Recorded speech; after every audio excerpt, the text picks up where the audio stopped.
Hello, my name is Sahil Dua, and welcome to this talk. It's going to be a unique combination of two technical areas, containers and deep learning.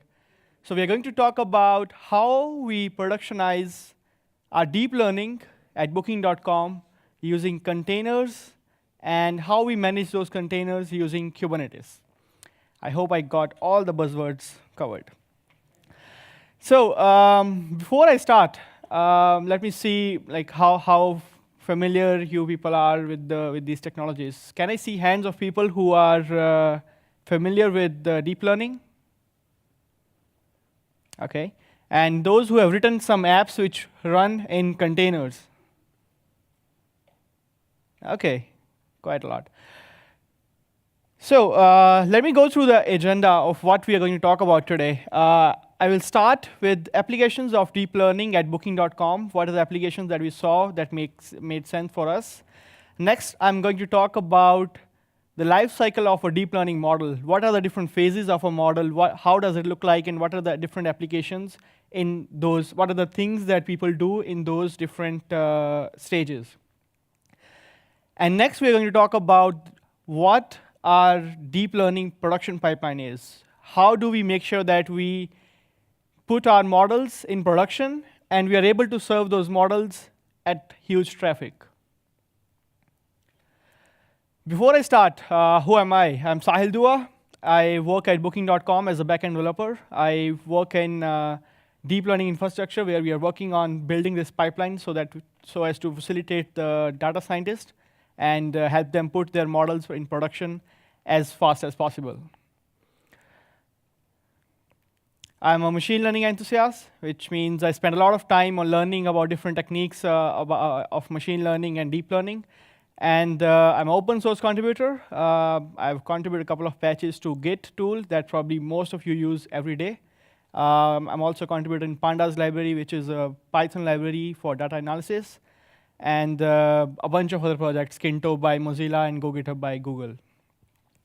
And I'm a tech speaker. That's why I'm here today on this stage. So let's start with the applications of deep learning at Booking.com. What are the different applications that we saw at Booking that made sense for us to use? Before I start, let me talk about the scale that we operate on. We have more than 1.5 million room nights booked every 24 hours in more than 1.4 million properties across 220 countries. And let me make one thing clear, I'm not bragging about these numbers. The whole point I'm making here is that we work at such a huge scale that provides us access to a large amount of data that we can then utilize to improve the customer experience. So let's see how we do that. What are the different applications? First of all, the first application is image tagging. If you see this image, the first question that arrives is, what's there in this image? And it's a really easy question as well as a really difficult one. Depends who you ask this to. If you ask this to a human, to a person, it's an easy one because we can see what's there in a particular image. But it's not as easy one as it looks like for a machine to be able to answer. So why is it a difficult problem? Because the context matters a lot. For example, if we pass this image to some publicly available ImageNet or DenseNet networks which are available for image tagging, these are the results we get. We know that it's a beach house, building, penthouse, apartment. Okay, what do we do with that? How do we make sure that we are able to use these tags to improve the customer experience? We can't, because these are the things that matter for us. We care about whether there is a sea view from this room or not, whether there's a balcony, whether there is a bed in this photo, whether it's a breakfast photo or a swimming pool or what. So the problem is hard because what matters more than identifying the images is that what is your context. From booking point of view, things are going to be totally different. The domain of the things that we care about is going to be totally different from what other people do. So we can't really say that we are better at doing this thing. It's just that we are better at doing this thing in our own domain because this domain is not interesting for others. It's only because we care about that. And another thing that makes this domain really, this problem really interesting is that, first of all, we have to come up with own labels. Since, first of all, when we come up with something, it becomes like a unsupervised learning thing, because we don't really know what things we want to identify. So we have to mark them, we have to label them, label the objects that we want to identify, label the themes that we want to identify from an image, and then we go about doing the supervised learning of identifying what's there in an image. Another problem is that there is going to be a hierarchy of these tags. It's not an image classification problem where you see if this is an image of this particular thing or this particular thing.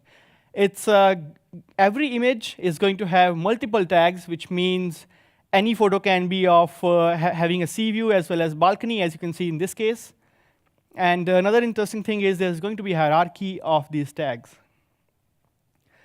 That means if we see there is a bed in the image, we can be sure that it's going to be inside view of a room, unless it's such a room where there's bed but no room. So once we know what's there in a particular image, we can use this information to help our customers look for properties that they really want to look for, show them properties which have the features which they are looking for, and hence we can make the process of booking a hotel easier for them. Another interesting problem that we saw at Booking was recommendation engine. So the problem is simple. The problem statement is really simple. User X booked a hotel Y. Now we have a new user Z, and we want to predict what hotel will be booked by this person. So the problem objective is we want to find the probability of a particular user booking a particular hotel. And we have some features like user features, where the person is coming from, what's the language they're using, what's their history, and all that. And then we have some contextual features like when are they looking for booking, what's the day of the week, the season, all the localization stuff. And next we have item features, which are properties of a particular hotel or apartment, like what's the price, what's the location of the hotel, and all that stuff. So I'm not going to go into details of how exactly this problem, how exactly we solve this problem, but research by Google shows that if we use wide and deep networks, which means that we have multiple layers of hidden units, that's called a deep network. And then we have some wide network, which is only one layer. If we combine both of these together, we get better accuracy and better precision on such kind of problems. It's a really nice paper that I would suggest you to read later. It's called Wide and Deep Networks. It's a nice one. So once we saw some applications of deep learning that we could utilize, that we could work on, we started exploring more, and credit goes to my colleagues, Stas and Imra, who are probably in Amsterdam right now. So they started exploring it, and today we have some models in production, some really nice models in production. So this was about why we use deep learning and what are some of the applications. Here's some examples. Now let's talk about how we use deep learning and why containers is a part of this talk, and how we manage containers.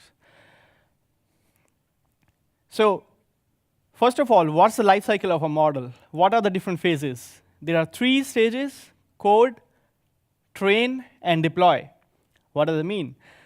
In stage first, we, as a data scientist, we write the model, write the code for a model. We use TensorFlow, Python API to write the models. And in this stage, data scientist is responsible for trying out different kinds of features, different kind of hidden units, different kinds of model architectures, or different kind of interactions between different features. And sort of this is like a hyperparameter tuning phase where people try out different things and see what's the perfect architecture that suits this particular problem. Once they are happy with this testing of different features and trying out different things, next stage is to train this model on production data. And once you train this model on production data, the next stage is to put it in production, and that's when things get really interesting. But first of all, let's talk about the training part. So these two parts, train and deploy, are the part of our production pipeline that I've been talking about, our deep learning production pipeline. And you may wonder why training of a model is a part of our production pipeline.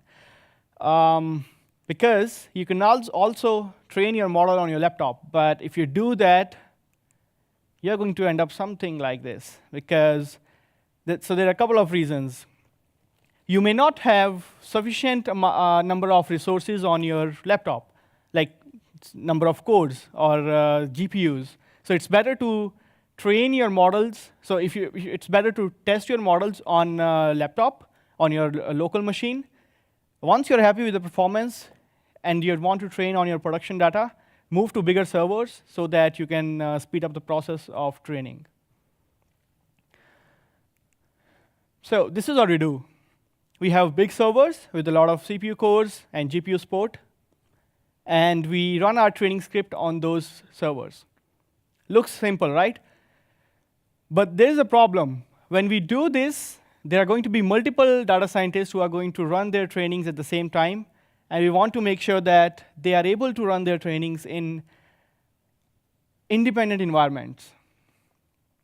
So what we do is we wrap this entire training script in a container and run that on our server.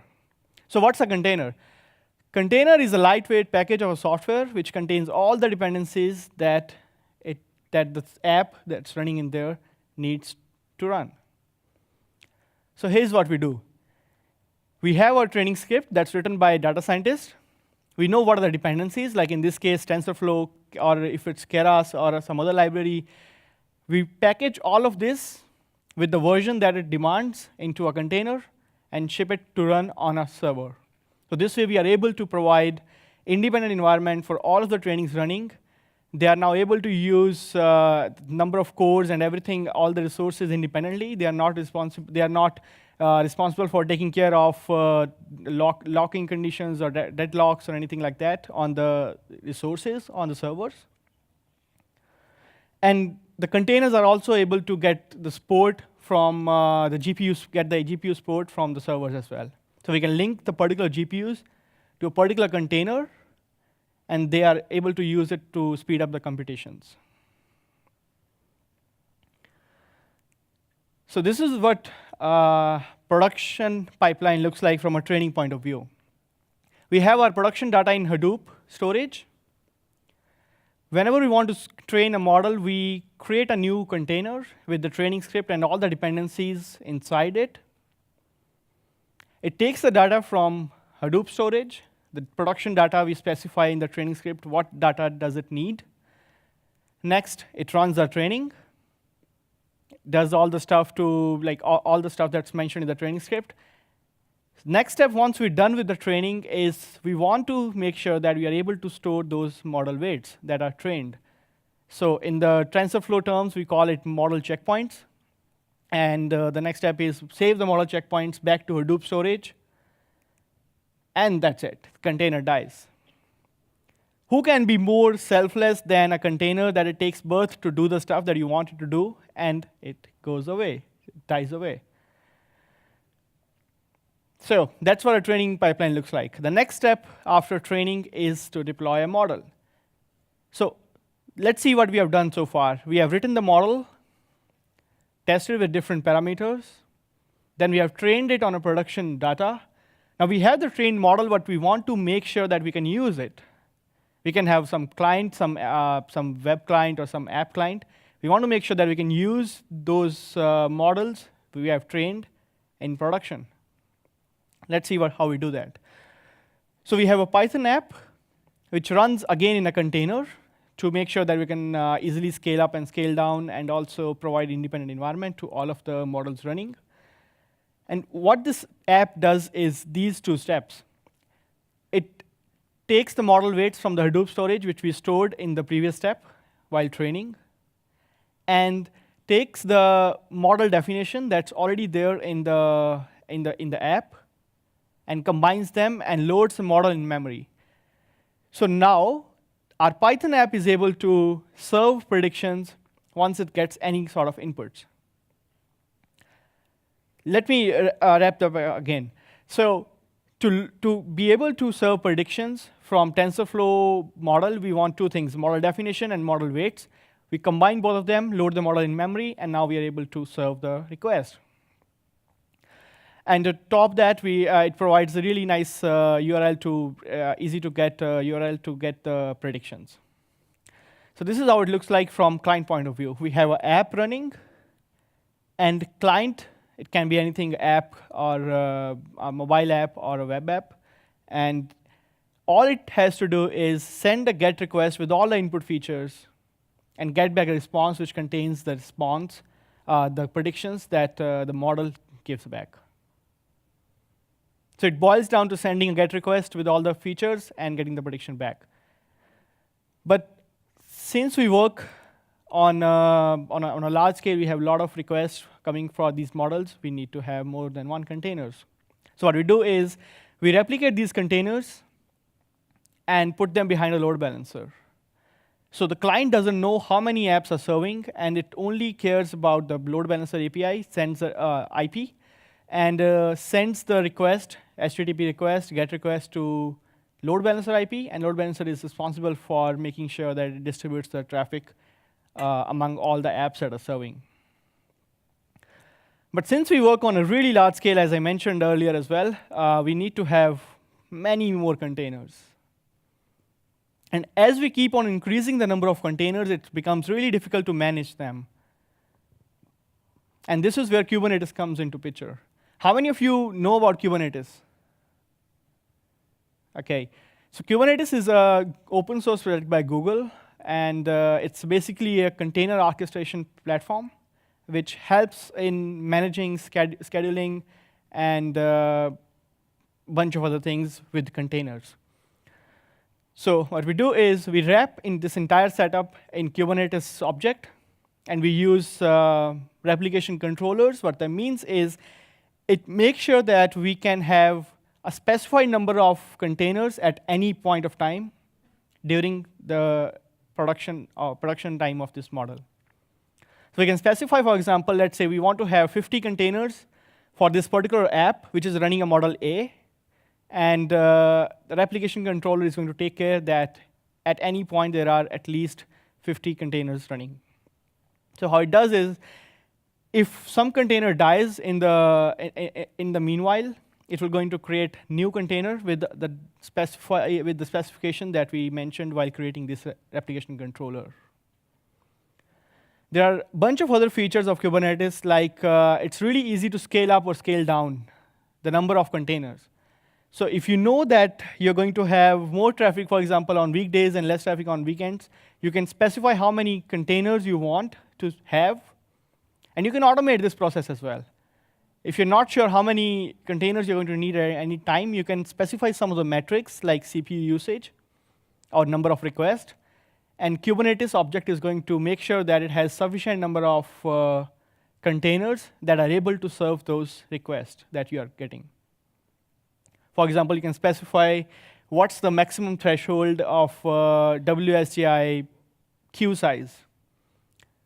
Once it gets to the particular threshold, you want to spawn up new containers to make sure that you're able to serve requests without dropping items from that queue. So there are a bunch of other applications like this where you can make use of Kubernetes to easily manage the cluster of containers. And then you can have multiple clusters of containers for different models.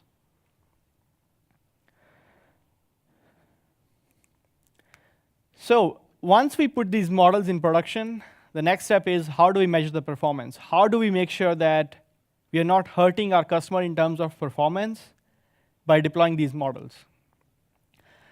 So let's say your model takes some computation time to compute the predictions, because it's going to be still a lot of mathematics going behind all the computations of your input features and getting to the predictions, the output.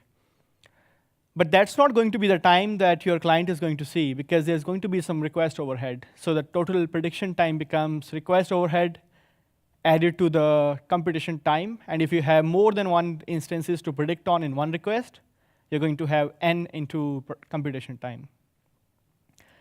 And we can see from here that for simple models, which have really low number of features or low number of hidden layers or no hidden layer, the computation time is not going to be the bottleneck, while the request overhead is going to be the bottleneck. And so it really depends on what kind of model you have, and you should be careful enough to see what model you have and what's the time that it takes, and be sure that what exactly is that you want to optimize for. Do you want to optimize for latency, or do you want to optimize for throughput? So let's see both of them one by one. What is latency? Latency is the time it takes to serve one request from a client point of view. And you want to optimize your application you're serving for latency when you are serving some live traffic. For example, when you are getting that prediction real time, and you want to show something, some output to your customer, to your user. That's the point when you should be optimizing for latency so that you can serve that request as soon as possible. And what are the things that you can do to optimize for latency? First of all, do not predict real time if you can pre-compute.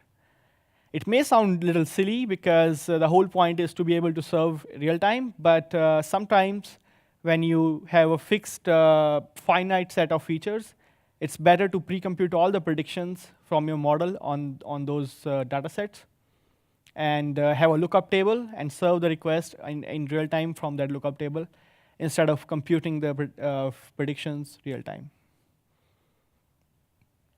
And the next thing you can do is reduce the request overhead.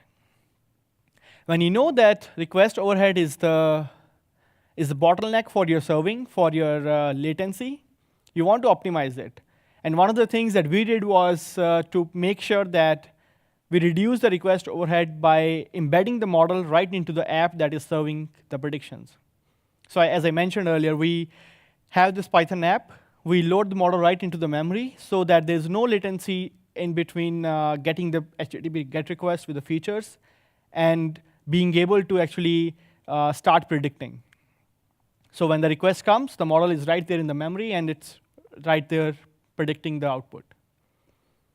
So this is one of the things that you can do to reduce the request overhead for your serving. Next is predict for one instance. Let's say you have more than one instances that you want to predict on for your app. Make sure that you send one instance to predict for one request. And another thing you can do is quantization, which means you lower down your precision. You lose something on precision because you change your 32-bit float values to 8 bits. But it makes sure that now your processor is able to handle 4 times more data. And that means you're able to predict faster. And there are some TensorFlow-specific techniques like freezing the network, which means you change all the TensorFlow variable nodes into constant nodes, and that speeds up the process of computing a prediction. And another thing is optimizing for inference, which means you remove all the redundant nodes that are not required at the prediction time so that you can predict faster. So these are some of the things that you want to optimize for when you are caring a lot about the latency of your app.